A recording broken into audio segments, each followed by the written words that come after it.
Well, the hills are alive with the sound of motorcycle engines as this week the Superside FIM World Sidecar Championship comes to the beautiful setting of the Salzburgring in Austria.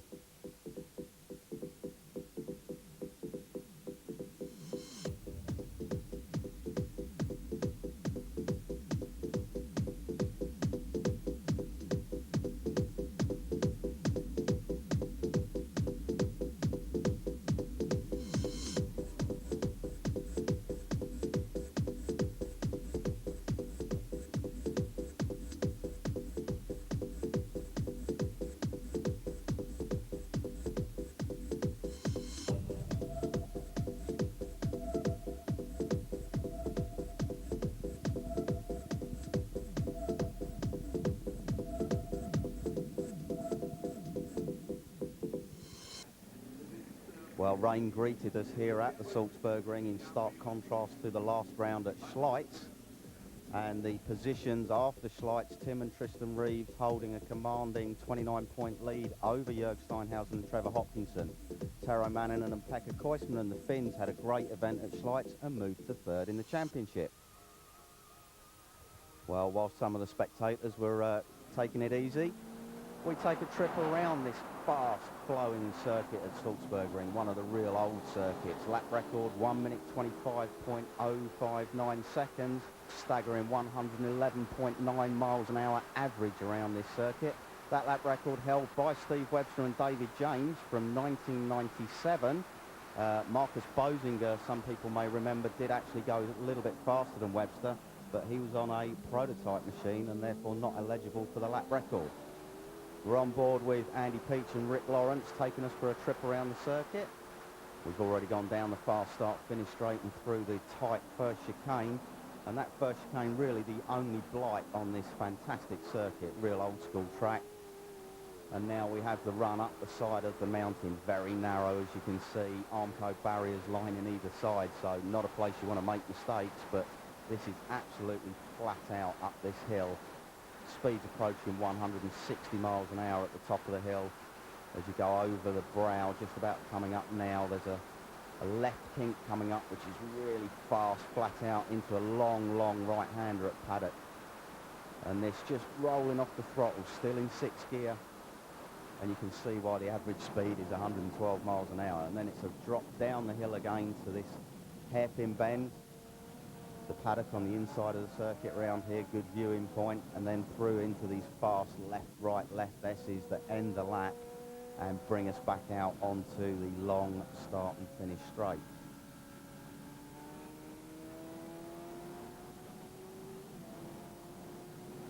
Well, qualifying was a bit difficult for some of the competitors, the track conditions changing dramatically from minute to minute. It started in wet conditions, competitors going out on the fully wet tyres, but literally after just one lap, people were back into the pits to change to intermediate tyres as the conditions were drying out very quickly. The rain had stopped, thankfully, for the sidecar qualifying. And there you can see the water steaming off of those hot tyres. The wet tyre coming off there of Tim Reeves' outfit, the intermediate going on the sidecar wheel. Steve Norbury and Mark Cox, they've gone on to intermediates as well. The wet tyres literally wouldn't last half a lap. Stuart Muldoon and Paul Napton just checking their progress on the monitors there. Our onboard taxi riders there, Andy Peach and Rick Lawrence on that L&W racing machine. Andy Peach, of course, former passenger to myself, turned driver a few years ago and you know, really getting to grips with the handlebar side of things. Dan Morrissey and Rob Biggs, well, they didn't have a great event at Schleitz and were hoping for better luck here at the Salzburgring. But they were called out slightly in qualifying with the changeable conditions, perhaps staying out a little bit too long on the intermediate tyres, as was Andy Laidlow and Patrick Farrance. They were actually holding pole position when the conditions were still half wet and half dry, but they stayed out too long on the intermediates, unlike Jörg Steinhausen, who came in to put slick tyres on the Q8 Steinhausen Racing Suzuki. Tim and Tristan Reeves also changed to the slick tyres as the time ticked away. Andy Peach was out on slicks, but as you can see, the conditions still not completely ideal, and you had to be very careful in these conditions. Well, Peachy just getting it slightly wrong there in that tight chicane. You can just see that wet line just catching a few people out, but no harm done. But in the dying moments of the session, it was Jörg Steinhausen and Trevor Hopkinson that put their LCR Suzuki on pole position, just 0.3 of a second shy of Webster's lap record. Well, confirmed the qualifying results. Steinhausen and Hopkinson, Tim and Tristan Reeves, and Billy Galros and Johnny Briggs on the front row. Row 2 would be Gary and Dan Knight, and the locals, Sepp Doppler and Bernard Wagner. Well, I caught up with the top 4. Father and son team, Gary and Dan Knight. Schleitz was a really good event for you, 4th place in the main race. How did you feel after that? A very good feeling. We're getting gradually further and further up the grid. We were 5th at Nürburgring, so I guess the obvious next place to go is somewhere on the podium, we like to think. And Dan, you're the youngest competitor in the Superside series. Is it difficult being on with Dad as well? Yeah, it's a bit of a struggle sometimes, but with other family teams like the Reeves and the Clues, it's good to try and get up there. Now, Gary, of course, you were European champion in the early 90s, and then you've had a long time out of the sport. And it hasn't taken you that long to get back up to speed? No, I feel now as if I'm riding better than I was when I went out last time. 2 years at Grand Prix level back in the 90s was a real struggle, but Dan's working exceedingly well as a passenger. He's still learning. There's an awful lot for us both to learn, I think, still, but we're getting there slowly. And I think hopefully by next year we're going to be something like on the pace. Billy Galros, Johnny Briggs, it's not been a very good season for you so far, but it all started to come good in Schleitz. I would say come together after Schleitz. We went to Karlskoga for a test session with the European round, and then I got the feeling back again. This weekend on the front row of the grid start, what's it going to be like into that first corner? Same as it was for 26 years ago here. Yeah, of course, because you won your Grand Prix here as a sidecar passenger in 1979. Has the circuit changed much? A little bit. It's a little bit wider now, and compared to there, I don't have to race against people who was in a nappy at that time. I did it like I have to do today. Johnny, it looks very fast. How is it from a passenger's point of view? Yeah, it's a fast circuit, good circuit, but just, yeah, sort of get tucked down out the wind and hope for the best, really. Yeah. And do you think the old boy can get on the podium this weekend? I think we've got a really good chance of winning this race today. Hopefully, if it dries up a bit, fingers crossed, yeah, have a good go at it. Yeah. Billy, finally, do you share Johnny's sentiments there? Do you think you can win? His wishes? I hope he is right. Okay, well, we look forward to seeing you on the podium and maybe on the top step. Thanks very much, guys. Thank you. Thank you. Jörg Steinhausen, good to see you back here at the Salzburgring after the problems in Schleitz. That was a pretty spectacular accident. Can you sort of tell us what happened, really? Well, it was the last lap, last chicane, and we had a battle for win. We were able to accelerate better out of the chicane before and were next to Reeves on the right side, and he closed up, and I had nowhere to go. I was on the brakes already, and he did not touch us, but didn't left us any space on the circuit, so we had to touch the dust, and off he went.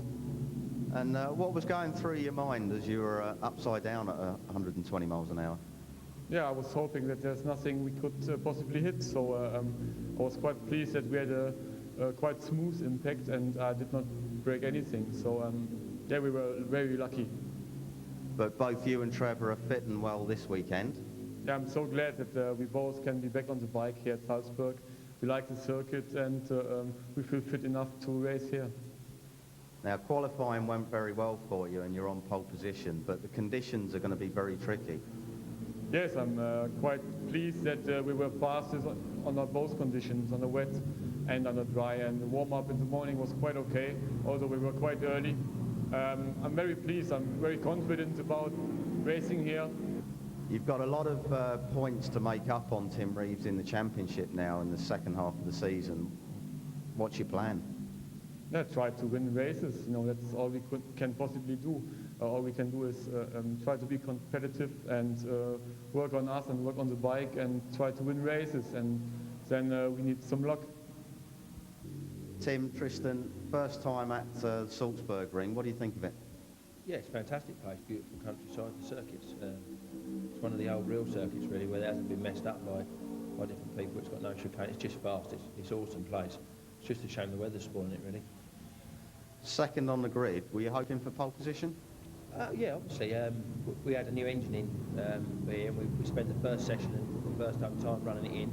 And then we just got going in the second one, and on our fastest lap through the first sector we were up, and then as we came through the last complex of bends, the gear lever snapped, so we had to go from the last two corners and across the line in second gear, so we were still happy. That was still our best lap, so I think possibly that could have been a pole lap if the gear lever hadn't snapped, but it's all fixed now, and we'll see what the race brings. Yeah, we've been talking to everybody about the weather, Tristan, and how that affects people. I mean, from your viewpoint, can you see anything when you're going round? No, it is particularly bad up here, especially along that back fast bit. You get behind somebody, it's just like a big mist, you can't see anything. So I think if you can get away in front, I think you'll be laughing, yeah. With 20 sidecars going into that tight first chicane, it's going to be a bit tricky, do you think? Yeah, without a doubt. I think we haven't really decided what we're going to do yet, because obviously we're still carrying all this weight. We could do with getting rid of some, so we haven't really decided whether we're going to try and win or whether we're going to just sit back and let them do what they want to do and see what happens at the end. I don't know what to do yet. We haven't really made a decision, but yeah. So tactics coming into play at this stage of the season? Well, yeah, obviously, because we're not too worried about winning races. We know that we can win races if we need to, but obviously the championship's the main aim for us now. So we've just got to think about it logically and see what's the best thing for us for this race, or well, rather for the rest of the season. We don't want to mess up by winning here. It could mess up the next race. But we're not really sure yet what the best thing to do. Well, I'm sure Tim will be thinking of the win when it comes down to it.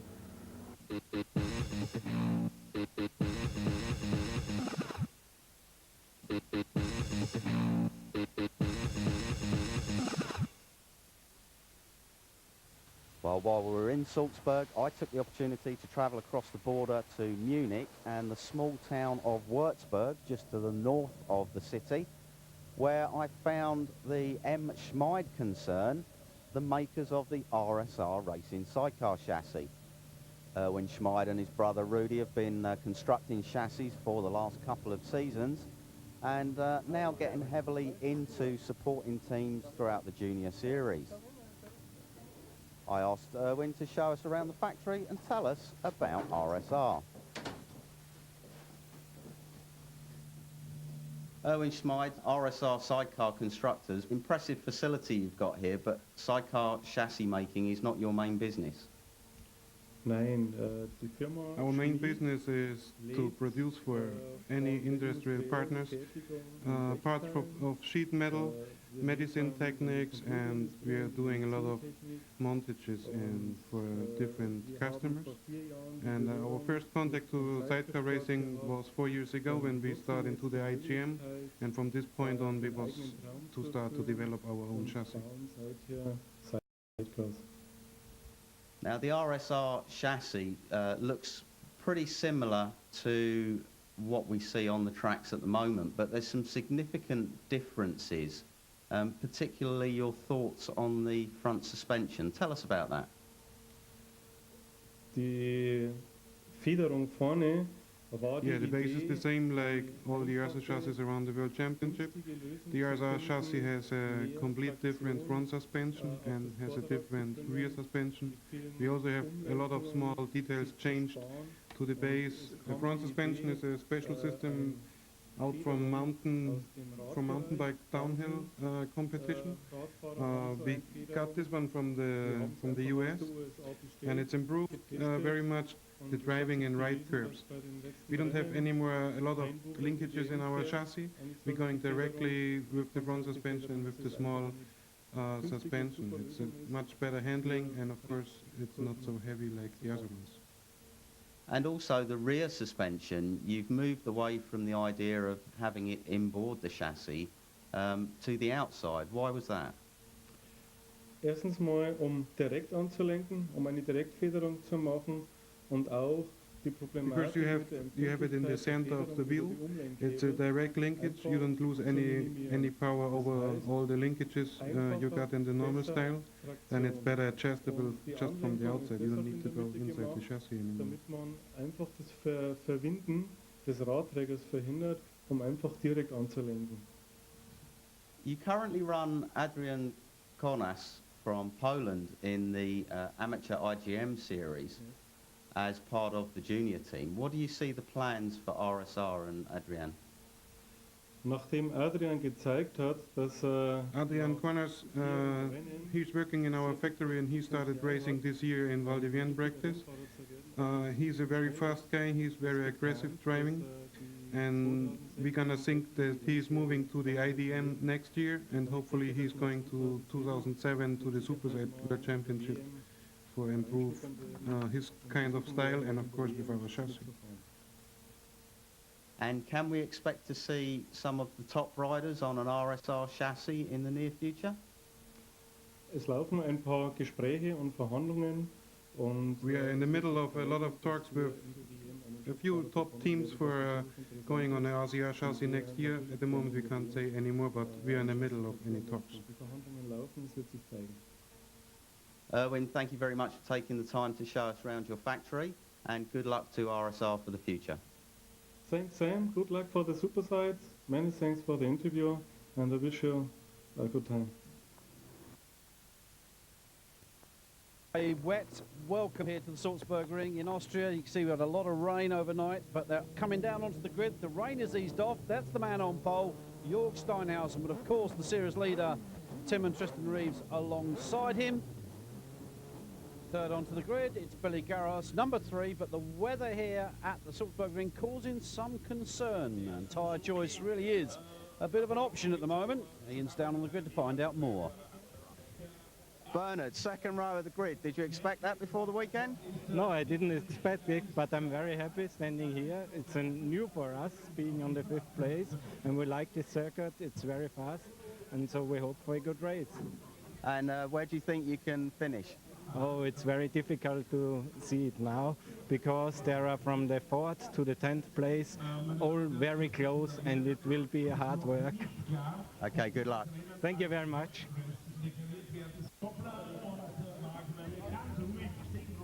Gary, 4th on the grid. Weather's looking a bit iffy though. It's certainly going to be a tyre lottery. It's not too much of a lottery for us. We don't have that many tyres. So we're going with what we run at the moment. So slicks all round at the moment? Slicks all round at the moment, yes. It's lights. How are you feeling? Yeah, I feel good, but fortunately the circuit's not too hard on passengers, so it's helped me along. And what do you think of this weather?